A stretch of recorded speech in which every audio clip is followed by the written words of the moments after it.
Sari Sumahardani dan saya masih berada di Desa Rendang, Karangasem, Bali, tepatnya di Cafe Lamontan Mahagiri Resort.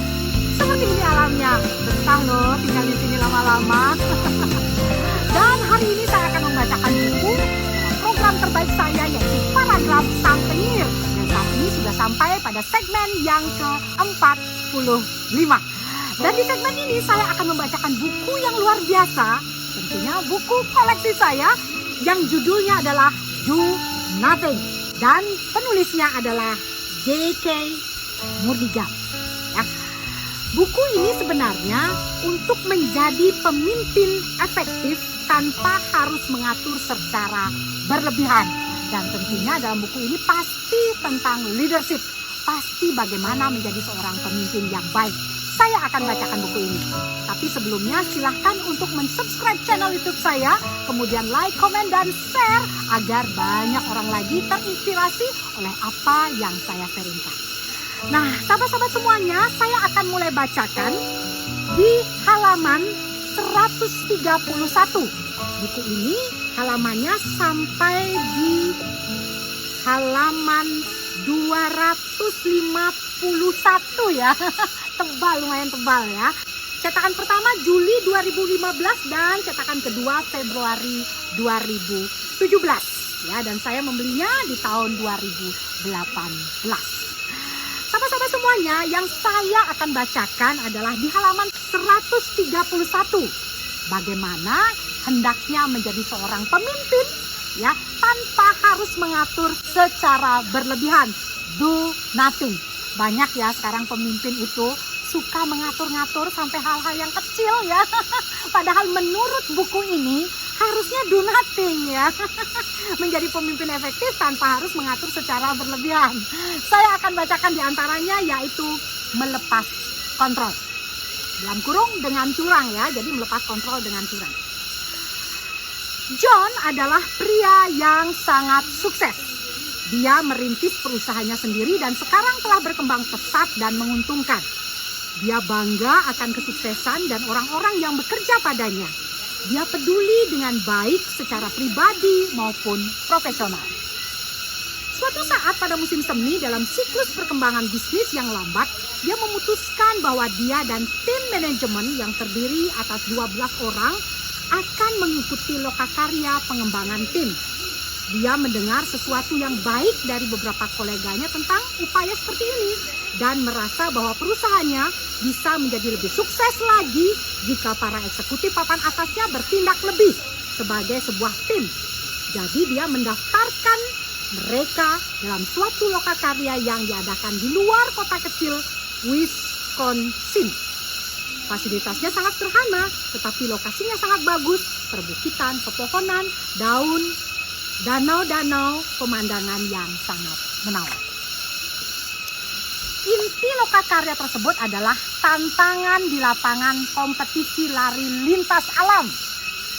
Lari lintas alam adalah olahraga yang berfokus pada lari, strategi, navigasi, dan membaca peta secara efektif. Individu atau kelompok diberi waktu untuk menyelesaikan lomba dengan rute yang sudah ditentukan sebelumnya. Mengelilingi danau dan perbukitan melalui pepohonan, hutan, dan tanah lapang.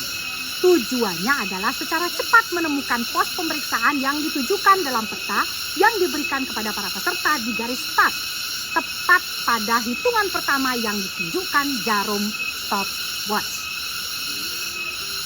Lomba lari lintas alam tingkat dunia mensyaratkan kekuatan fisik yang tinggi dan keahlian mental, terutama membuat keputusan strategi.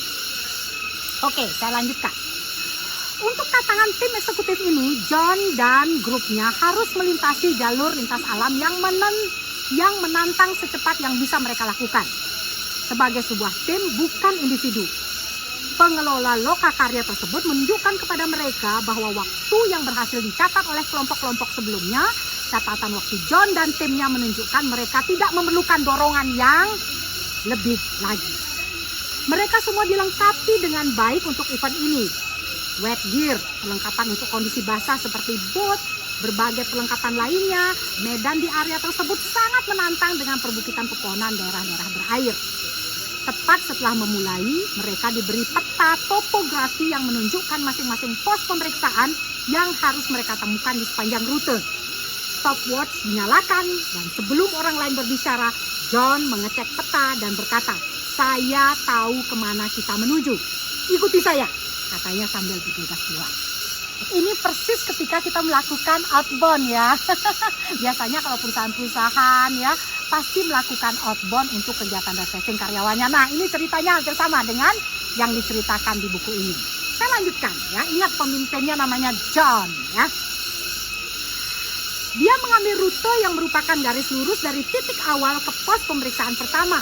Seperti burung gagak yang melesat terbang, rute ini akan menjadi yang tercepat. Sayangnya, peta di tangan menunjukkan bahwa mereka mungkin akan menghadapi daerah berawa di sepanjang perjalanan. Ketika sudah sampai perjalanan, mereka benar-benar menghadapi rawa-rawa. Wow. Hal ini sama sekali tidak menyurutkan semangat John. Dia terus berjalan. Dia dilengkapi sepatu bot dari karet, begitu juga timnya. Sehingga mungkin akan bisa mengatasi masalah yang sedang mereka hadapi. Namun, ketika dia terus melesat, laju timnya mulai mengendur. Orang-orang yang sepatu botnya tidak setinggi sepatu bot John mencemaskan air dingin yang masuk ke kaki. John merasa bahwa anak buahnya tidak bisa mengimbangi lajunya. Jadi dia menoleh dan mengajak semua orang untuk terus bergerak maju. Dia tidak terhalangi ketika air yang mereka lewati semakin dalam. Akhirnya dia mendengar suatu suara di antara anggota timnya. "John, mungkin ada jalan yang lebih bagus." Dia tidak menoleh, tetapi berteriak, "Tidak, ini jalan yang benar." Ya, seorang pemimpin ya, John. Saat itu permukaan air sudah sampai di lutut John. Sepatu botnya tidak lagi berfungsi. Akhirnya dia menoleh dan melihat semua anggota tim berdiri terpaku di tengah-tengah rawa sedalam lutut. Dia tidak lagi berbalik, tetapi sikap mereka menunjukkan tidak akan bisa melangkah maju lagi. Terendam ya akhirnya ya. Saya lanjutkan. Dan ternyata rute terbaik untuk mencapai pos pemeriksaan pertama mengharuskan mereka untuk bergerak mengelilingi rawa-rawa tersebut, yang saat itu sebenarnya merupakan danau yang dangkal. Walaupun John sangat mantap untuk mencapai tujuan dengan gemilang, strateginya kurang disukai anak buahnya. Dia lakukan. Dia beranggapan bahwa dia tahu apa yang sedang dia lakukan. Dalam kondisi yang sama sekali baru dan asing, dan terus memikirkan kemungkinan bahwa anggota timnya sangat berkualitas, mungkin memiliki informasi atau keahlian yang sesuai dengan tugas yang sedang mereka hadapi. Dia justru merasa tahu apa yang harus dilakukan, dan sekalipun selama ini benar, dia telah bertindak terlalu jauh dan membiarkan anggota tim terlalu sedikit ambil bagian dalam mengambil keputusan. Ingat, ini adalah acara team building. Saya lanjutkan lagi sedikit. Demokrasi dalam kerja kelompok. Kita semua pernah menjadi anggota tim kerja dan telah mengalami dipimpin oleh berbagai tipe pimpinan. Mereka semua memiliki kebiasaan khusus dalam tingkah lakunya. Walaupun mungkin luar biasa dan unik, John tidak berada di luar lingkaran pengalaman kita tentang hal yang normal. Namun mari kita memikirkan demokrasi dalam tim kerja. Bayangkan suatu saat Anda menjadi anggota sebuah tim kerja, tetapi bukan sebagai pemimpin. Hampir semua manajer yang saya jumpai menunjukkan bahwa jika tidak menjadi pemimpin dalam satu tim, mereka lebih suka sistem kerja dan tim tersebut demokratis. Secara khusus, hal ini tidak mengejutkan karena hampir sepanjang waktu saya berinteraksi dengan para manajer di Amerika Serikat, negara yang identik dengan demokrasi, akan tetapi memang benar hal ini juga terjadi di seluruh dunia. Jadi benar ya kata buku ini. Jadi seorang pemimpin harus bersikap demokrasi. Bagaimana bukan yang ditunjukkan dari apa yang dipikirkan, karena biasanya yang dipikirkan oleh pimpinan belum tentu juga dipikirkan oleh anak buahnya atau timnya ya. Dan dari cerita si John dalam team building sangat nyata ya bahwa apa yang dipikirkan oleh pemimpin tersebut belum tentu dipikirkan juga oleh anak buahnya atau timnya. Baiklah sahabat-sahabat semuanya, itulah beberapa paragraf yang saya bacakan dalam buku yang bagus ini, buku buku yang luar biasa ini, Do Nothing, menjadi pemimpin efektif tanpa harus mengatur secara berlebihan. Biar nggak pusing-pusing ya jadi seorang pemimpin, saya referensikan buku ini, Do Nothing. Salah satunya adalah cerita tadi tentang bagaimana melepas kontrol dalam kurung dengan curang. Ya. Baiklah sahabat-sahabat semuanya, sampai di sini dulu paragraf Sang Penyihir di segmen yang ke-45. Sampai berjumpa lagi di segmen selanjutnya, tentu masih di Desa Rendang, Karangasem, tepatnya di Cafe La Montagne Mahagiri Resort, Karangasem. Ya, sampai di sini dulu.